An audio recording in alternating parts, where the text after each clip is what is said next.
You're also basically, you know, in a heavy car, you know, and what they're doing basically by going with the extreme performance tires instead of the R compounds like the Michelin Pilot Sport Cup 2s. Those are basically track tires, to be honest, you guys. You're not going to get even 5,000–6,000 miles out of those tires. They're so soft. Most people who do use them on the track, or they usually get them on the car stock. Some people do end up replacing them, but a lot of times they have those cars as secondary cars. It's not something like a daily driver. My ZL1 is a daily driver. I intend to put 15,000 miles a year on this car and probably 8 track days a year, 7 to 8 track days a year on the car. So it will, you know, get used. So again, I haven't actually stepped up fully into the R compounds like the Sport Cup 2s with the Michelins, but again, focus. Okay, again, focus. So, and I'm loving that. The other thing too that you also notice too is, again, 2-piece rotors. So you get a lighter, also the massive rotor with the ZL1 basically, but you get a lighter rotor. It's definitely more of a performance rotor. I believe again at 15.3 inches, whereas with the ISF was, and the ISF weighed 100 pounds less. Maybe 120 pounds less, was a 14.6. Now that car had insane brakes. I can only imagine what this kind of what this car would do on the track. I definitely get the idea it's not gonna fade it. It's also got the 6-piston on the front, 4-piston brakes in the rear, just like the ISF, which is actually pretty cool. And it's a Brembo package. Again, focus. So it's you know, it's solid. It's built. When we let's go back to the tech basically in terms of the in the car basically. Again, back to focus. You've got the PDR, which is very, very impressive. I think GM has really knocked it out of the park with the PDR. I don't believe many manufacturers have this kind of thing. I think BMW has. I'm not sure how many other manufacturers doing it, but it's definitely not commonplace. And it does tell the prospective buyer, this car is built for track use. It's serious shit. This is not the kind of thing that you're going to take out, you know, like let's say, and I'm not going to bag, you know, on a car, but let's say I'm just hypothetically, you know, or you kind of throw out, let's say an Infiniti G35. You've got a lot of guys out there who are fans of the car. That's a great street car. It's a sedan, that kind of thing. You do have the coupes, you know, whatever it is that they're called now, Q, whatever it is, 60. It's not a track car. It's a luxury, you know, GT. It's not a track car. So you go out with that thing, you beat the shit out of it on the track. The brakes are fading. The tires are starting to get really greasy because, again, you're not running the tires or your right tires for the track. You know, the car's just not set up for it. So again, as a prospective buyer and a guy who's a track junkie and a true track junkie, when I was looking for a car, I wanted something that was stout. So I wanted as much power as I could get into with a car that I fit into, and I'm a pretty tall guy at 6'5". GM just, again, it goes down the boxes just checking them off. It's got the tech, it's got the power, it's got the focus. I don't know why anybody, personally, if they were looking at a track car right now, would end up picking up anything else. The GT350R from Ford, or even the GT350 would be, you know, secondary to this. It's a little bit lighter. It doesn't have nearly the torque. The torque is what I want when I'm coming out of a corner. I want as much power as I can to get out of the corner as quickly as I can, especially for before a long straight. So it's going to put down better, you know, lap times, in my opinion. The 10-speed also is revolutionary. I don't want to row through gears when I'm on a track. That's old school. To each his own, in my opinion, basically, in the opinion probably of Porsche, Ferrari, Lamborghini, Audi, a lot of the sports car manufacturers right now, McLaren, automatics or paddle shifted, you know, automatics basically, or dual clutches are the fastest transmissions you can get. Sorry guys, your manual is old school. Okay, so if you think a manual is faster than an automatic, it's you have something to learn basically here. Unless you're Randy Post. Now Randy Post, even too, some people might say, well, yeah, the video that he posted with the automatic versus the manual ZL1, he was 0.3 of a second faster with the manual. He's a fucking race car driver, and who knows what kind of variables there were. Those things were not shot minute after minute basically here. Just a couple degrees in temperatures on the track basically can drop you that much. So I don't buy it that's faster basically at all, to be honest.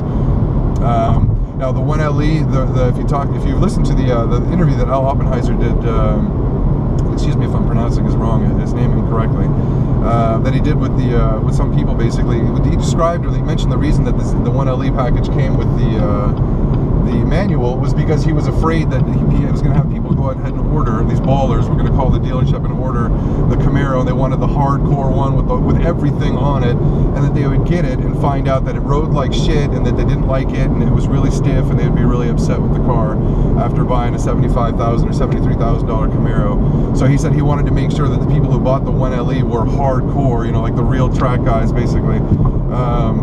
Which again, in my opinion, is still an old school kind of mentality.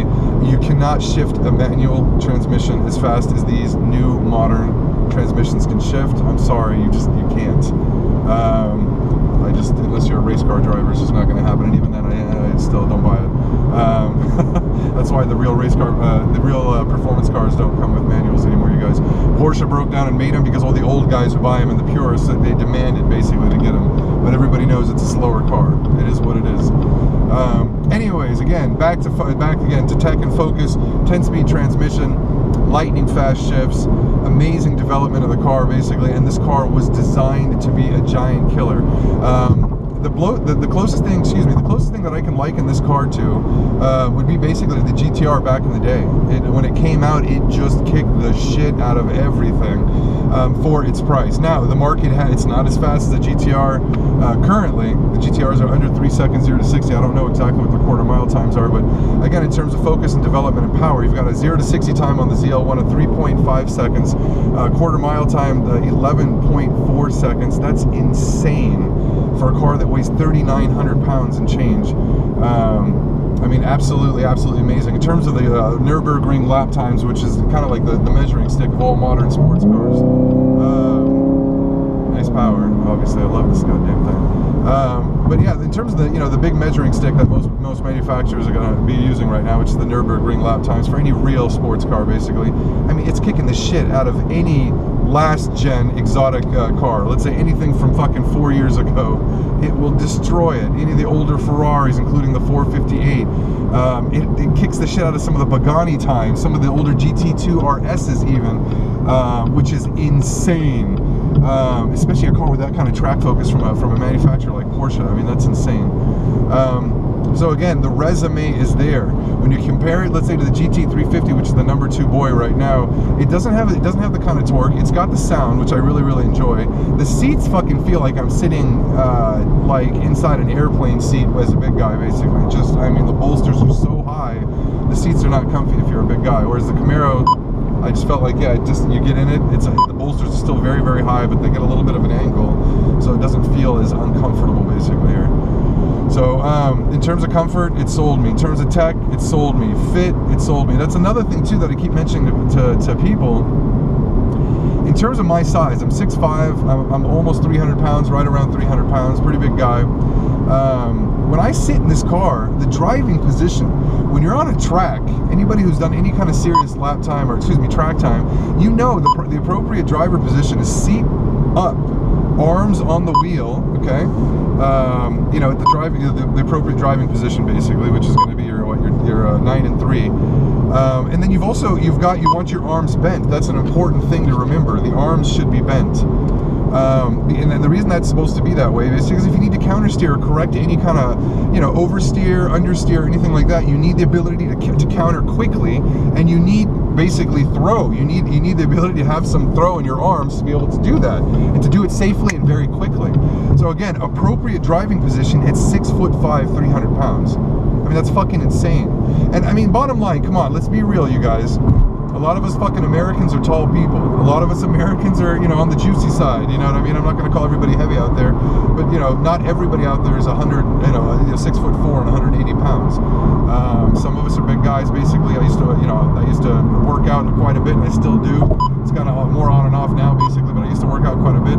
You get a little bit bigger, you gain a little weight as time goes on, you mature, basically. And again, as Americans, we're taller, just on average, physiologically, we're taller. So I do appreciate the fact that the American manufacturers are setting these things up so some of us big guys can go out and still have some fun. I was telling my wife when I was shopping for a car, it gets a little depressing when you can actually afford a nice car and you go out and sit in them and you can't fit in them. And it's real easy to go, well, fuck this, I'm just gonna go buy a big Lexus LS or a big Mercedes or a 7 Series or some shit like that, a used one, and then get into that and be real comfy. But I want to go to the track, I want to have some fun. So I love the fact that GM developed the ZL1. It's awesome, man. It's dope.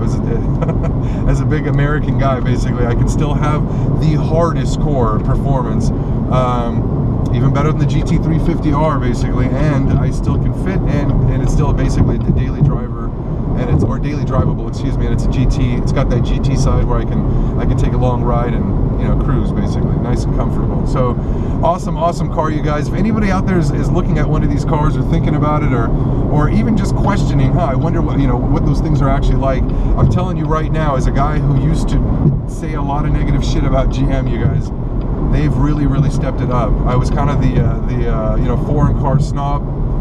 I know there's a lot of us out there, especially in this price range, you guys. Most people, they want the whatever you're shooting for, a $70,000, $80,000 car, $65,000 to $80,000 car. You're looking at, a lot of times you're spending the money on the German cars, the Japanese cars, that kind of thing. But I'm telling you, as a guy who's coming from there, and I've had 10 years of Lexus, and I've had Acuras, Infinitis in the past, that kind of thing. GM has fucking nailed it. They have definitely stepped up their game. I'm not going to say it's 100% equal to what's out right now with the German cars or the Japanese in terms of interior, we'll call it material quality, but I feel like it's really close. And bottom line too, in any car, basically, especially with a sports car, there's always a little compromise. And this is one that I'm absolutely willing to make, considering how far and away above, or head and shoulders above, they are everybody else in terms of every other aspect of this track car. So I mean, amazing. So again, try not to be a snob. I know there's a lot of us fucking out there, and be real with yourself. You know that shit. You're like, Camaro, GM, you're like, really? And dude, I used to be there too, man. But when you drive one of these things, all you have to do is just go to the